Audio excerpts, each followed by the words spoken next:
آج ہم بات کریں گے 2 منٹ کی عدالت پر۔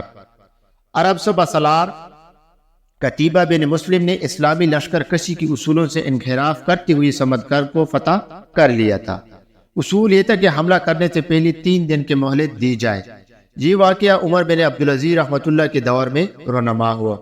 سمرقند کے پادری نے مسلمانوں کی اس اسبانہ فتح پر قتیبہ کے خلاف شکایت دمشق میں بیٹھے مسلمانوں کے حاکم کو ایک پیغمبر کے ذریعے خط لکھ کر بھجوائی۔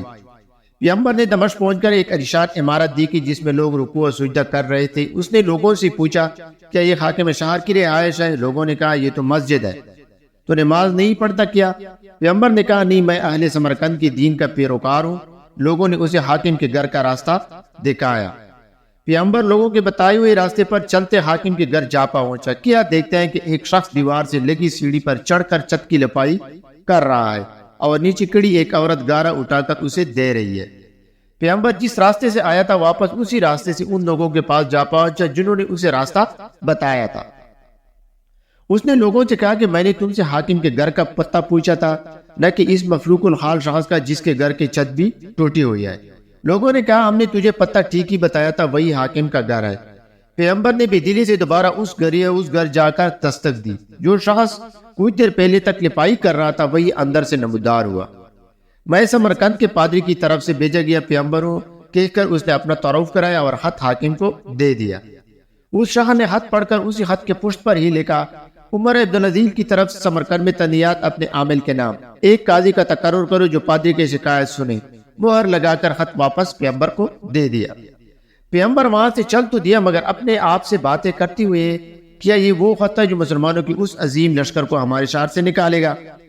سمرقند لوٹ کر پیغمبر نے خط پادری کو تمایا، جس پڑھ کر پادری کو بھی اپنا دنیا اندھیری ہوتی دکھائی دی۔ خط تو اسی کے نام لکھا تھا جس سے انہوں نے شکایت کی۔ انہیں یقین تھا کہ کاغذ کا یہ ٹکڑا انہیں کوئی فائدہ نہیں پہنچا سکا، مگر پھر بھی خط لکھ کر مجبوراً اس حاکم سمرقند کے پاس پہنچے جس کے فریب کا وہ پہلی شکار ہو چکے تھے۔ حاکم نے خط پڑھتی فوراً ایک قاضی جمی نام کا ایک شخص کا تعین کر دیا جو سمرقندیوں کی شکایت سن سکے۔ موقع پر ہی عدالت لگ گئی۔ ایک چوبادار نے قتیبہ کا نام بغیر کسی لقب منصب کے پکارا۔ قتیبہ اپنی جگہ سے اٹھ کر قاضی کے روبرو اور پادری کے ساتھ ہو کر بیٹھ گیا۔ قاضی نے سمرقندی سے پوچھا کہ دعویٰ ہے تمہارا؟ کہ پادری نے کہا، قتیبہ نے بغیر کسی پیشگی کے اطلاع کے ہم پر حملہ کیا، نہ تو اس نے ہمیں اسلام قبول کرنے کی دعوت دی تھی اور نہ ہی ہمیں کسی سوچ و بچار کا موقع دیا۔ قاضی نے قتیبہ جو عرب سے پسلارتا کو دیکھ کر پوچھا، کیا کہتے ہو تم اس دعوے کے جواب میں؟ قتیبہ نے کہا، قاضی صاحب، جنگ تو ہوتی ہی فریب اور دھوکہ ہے۔ سمرقند ایک عظیم ملک تھا، اس کے قرب و جوار کے کمتر ملکوں نے نہ تو ہماری کسی دعوت کو مان کر اسلام قبول کیا تھا، نہ ہی جزیہ دینے پر تیار ہوئے تھے، بلکہ ہمارے مقابلے میں جنگ کو ترجیح دی تھی۔ سمرقند کی زمینیں تو اور بھی سرسبز و شداب اور زورآور تھی۔ ہمیں پورا یقین تھا کہ یہ لوگ بھی لڑنے کو ہی ترجیح دیں گے۔ ہم نے موقع سے فائدہ اٹھایا اور سمرقند پر قبضہ کر لیا۔ قاضی نے قتیبہ کی بات کو نظر انداز کرتے ہوئے دوبارہ پوچھا، قتیبہ میری بات کا جواب دو، تم نے ان لوگوں کو اسلام قبول کرنے کی دعوت، جزیہ یا پھر جنگ کی خبر دی تھی؟ قتیبہ نے کہا، نہیں صاحب۔ قاضی صاحب، میں نے جس طرح پہلی عرض کر دیا، ہم نے موقع سے فائدہ اٹھایا تھا۔ قاضی نے کہا، میں دیکھ رہا ہوں کہ تم اپنی غلطی کا اقرار کر رہے ہو، اس کے بعد تو عدالت کا کوئی کام رہ نہیں جاتا۔ قتیبہ، اللہ نے اس دین کو فتح عظمت تو دی ہی عدل و انصاف کی وجہ سے ہے، نہ کہ دھوکہ دی اور موقع پرستی سے۔ میری عدالت یہ فیصلہ سناتی ہے کہ تمام مسلمان فوجی اور ان کے عہدیداران بمائے اپنی بیوی بچوں کے اپنی ہر قسم کے املاک، گھر اور دکانیں چھوڑ کر سمرقند کے حدود سے نکل جائیں اور سمرقند میں کوئی مسلمان باقی نہ رہنے پائے۔ اگر ادھر دوبارہ آنا بھی ہو تو بغیر کسی پیش کی اطلاع، دعوت کے اور 3 دن کی سوچ و بچار کی مہلت دیے بغیر نہ آیا جائے۔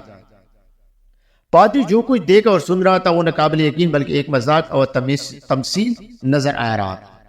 چند لمحوں کی یہ عدالت، نہ کوئی گواہ، نہ ہی دلیلوں کی ضرورت، اور تو اور قاضی بھی اپنی عدالت کو برخاست کر کے قتیبہ کے ساتھ ہی اٹھ کر جا رہا تھا۔ اور چند گھنٹوں کے بعد ہی سمرقندیوں نے اپنے پیچھے گرد و غبار کے بادل چھوڑتے لوگوں کے قافلے دیکھ کے جو شہر کو ویراں کر کے جا رہے تھے۔ لوگ خیریت سے ایک دوسرے سے سبب پوچھ رہے تھے اور جاننے والے بتا رہے تھے کہ عدالت کے فیصلے کی تمیل ہو رہی تھی۔ اور اسی دن جب سورج ڈوبا تو سمرقند کی ویران اور خالی گلیوں میں صرف آوارہ کتے گھوم رہے تھے اور سمرقندیوں کے گھروں سے آہ و پکار اور رونے دھونے کی آوازیں سنائی دے رہی تھی۔ ان کو ایسے لوگ چھوڑ کر جا رہے تھے جن کے اخلاق، معاشرات، برتاؤ، معاملات اور پیار و محبت نے ان کو اور ان کے رہن سہن کو مہذب بنا دیا تھا۔ طریق گواہ کے سمرقندی یہ فراق چند گھنٹے بھی برداشت نہ کر پائے، اپنے پادری کی قیادت میں لا الہ الا اللہ محمد الرسول اللہ کا اقرار کرتے مسلمانوں کے لشکر کے پیچھے روانہ ہو گئے اور ان کو واپس لے آئے۔ اور یہ سب کیوں نہ ہوتا، کہیں بھی تو ایسا نہ ہوا تھا کہ فاتح لشکر اپنی قاضی کی کئی دو باتوں پر عمل کرے اور شہر کو خالی کر دے۔ دین رحمت نے وہاں ایسا نظام عدل کی نقوش چھوڑے کہ سمرقند ایک